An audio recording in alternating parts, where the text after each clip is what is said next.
Assalamualaikum warahmatullahi wabarakatuh. Perkenalkan, nama saya Rosdana Dewi.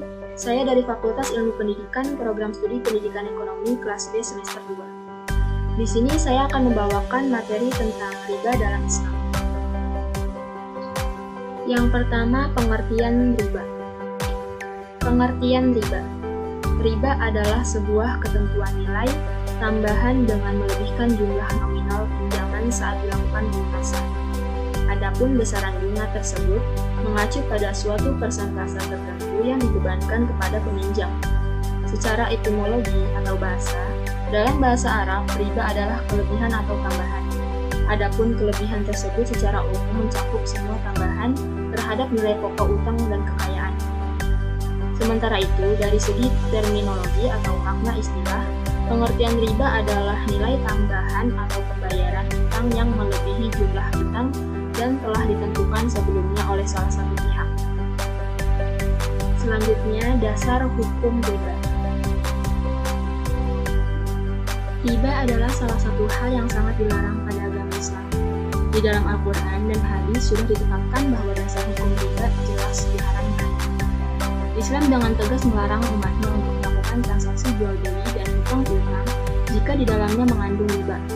Larangan tersebut juga tertulis dalam beberapa ayat Al-Quran, di antaranya yang pertama, surat Al-Baqarah ayat 276. Dalam surat ini, riba adalah salah satu perbuatan yang dimusnahkan oleh Allah SWT. Sebaliknya, sedekah sangat disenangi. Tetapi, umat akan dibenci oleh Allah SWT jika terus menjadi kafir dan selalu berbuat dosa. Yang kedua, surat Al-Baqarah ayat 298. Setiap orang yang beriman harus bertakwa kepada Allah SWT dan wajib meninggalkan sisa hasil riba yang belum digunakan. Dan yang terakhir, surat An-Nisa ayat 161. Pada ayat tersebut, riba adalah kegiatan yang dilarang untuk dimanfaatkan sebagai pembiayaan kehidupan sehari-hari, karena uang tersebut diperoleh dari jalan batil. Bahkan Allah SWT juga telah menjanjikan siksaan pedih bagi orang-orang kafir. Pembahasan ketiga, jenis-jenis riba. Di dalam perdagangan sesuai syariat Islam, riba terbagi menjadi 5 jenis. Yang pertama yaitu riba fadl. Adalah kegiatan transaksi jual beli maupun pertukaran barang-barang yang menghasilkan riba, namun dengan jumlah atau takaran berbeda. Contohnya yaitu penukaran uang 100.000 dengan pecahan 2.000 akan tetapi totalnya 48 lembar, sehingga jumlah nominal uang yang diberikan hanya 96.000. Selain itu juga penukaran emas 24 karat menjadi 18 karat. Yang kedua, ribayat adalah hasil transaksi jual beli dan juga penukaran barang yang menghasilkan riba maupun yang ribawi. Namun, waktu penerimaan serah terima kedua barang tersebut mengalami penundaan. Contohnya yaitu penjualan motor dengan harga 12 juta jika dibayar tunai dan 15 juta jika melalui kredit. Baik pembeli maupun penjual tidak menetapkan berapa nominal yang harus dilunaskan hingga transaksi berakhir. Yang terakhir, riba nasi'ah adalah kelebihan yang didapatkan dari proses transaksi jual beli dengan jangka waktu tertentu. Adapun transaksi tersebut menggunakan dua jenis barang yang sama, namun terdapat waktu penangguhan dalam pembayarannya. Contohnya, yaitu penukaran emas 24 karat oleh dua pihak berbeda saat pihak pertama telah menyerahkan emasnya dan pihak kedua mengatakan akan memberikan emas miliknya dalam waktu 1 bulan lagi. Hal ini menjadi riba karena harga emas dapat berubah kapan saja. Yang keempat, riba qard adalah tambahan nilai yang dihasilkan akibat dilakukannya pengembalian pokok utang dengan beberapa persyaratan dari pemberi utang. Contohnya yaitu pemberian utang 100 juta oleh manajer, namun disertai bunga 20% dalam waktu 6 bulan. Yang terakhir, riba jahiliyah adalah tambahan atau kelebihan jumlah pelunasan utang yang telah melebihi pokok pinjaman. Biasanya hal ini terjadi akibat peminjam tidak dapat membayarnya dengan tepat waktu sesuai perjanjian.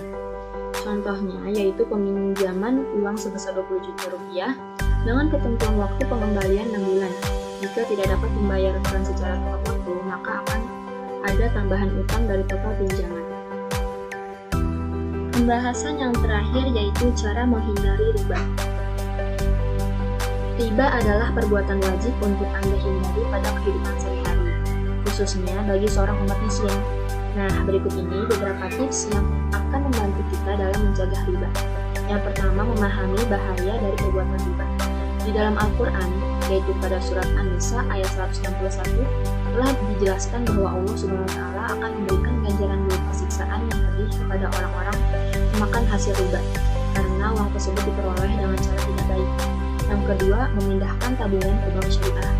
Mengalihkan tabungan maupun kredit Anda ke bank syariah yang telah memperoleh akte DSN atau Dewan Syariah Nasional dapat menjadi salah satu cara menghindari riba. Pasalnya, dengan adanya peraturan sesuai syariat Islam, maka sedikit kemungkinan akan terjadi riba. Dan yang terakhir, selalu bersyukur. Umumnya, penyebab terjadi riba adalah kurangnya rasa syukur atas apa yang telah dimiliki. Padahal, dengan menerapkan sifat selalu bersyukur, akan menghindari Anda terhadap keinginan hidup mewah dan konsumtif lewat berhutang atau riba. Nah, itu dia uraian mengenai riba dalam Islam. Semoga pembahasan ini dapat menambah wawasan kita dan menjadi pelajaran pada kehidupan sehari-hari kita. Sekian dan terima kasih. Semoga bermanfaat. Wassalamualaikum warahmatullahi wabarakatuh.